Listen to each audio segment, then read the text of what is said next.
Journalist TV news కి స్వాగతం. అధికారం అంటే ఆయన పనిచేసే ప్రాంతంలో ప్రజలతో మమేకమవుతూ వారి కుటుంబ సభ్యునిగా మెలగాలి. అప్పుడే ప్రభుత్వ పథకాల అమలు, వారి సాధక బాధకాలను ఆకలింపు చేసుకోవచ్చు. సరిగ్గా భద్రాచలం ఐటీడీఏ ప్రాజెక్టు అధికారి రాహుల్ ప్రపంచ కోయ దినోత్సవం సందర్భంగా ఆదివాసీ భాషలో మాట్లాడి అదరగొట్టాడు. అదరహో అనిపించాడు. That is IAS officer. వత్తూరు అందరికీ కోయ భాష దినోత్సవ శుభాకాంక్షలు. మన సంస్కృతిని లోకత్ తెలియతుంగనద్దే ఈ కోయ భాష దినోత్సవ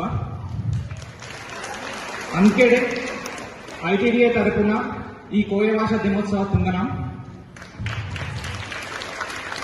అందరూ కోయ తోరను బాగుపడుతున్నారు. ఇంజూర్ ఐటీडीए కృషితే తుంగనం ఐటీడీఏ नाटों की सबकी ने फैक्ट्री बात करी. ఐటీడీఏ नाटों की అడవితినే దొరకను తచ్చి తినుబండార తుంగనం కోయ బొమ్మ తుంగనం ఇంకా బాతన్న మట్కి నాకు తొక్కి నేను సాయం తుంగనాను. మన కోయ బాల అందరూ సాయ బడిబడితే సాయ చదివే సువినాల్.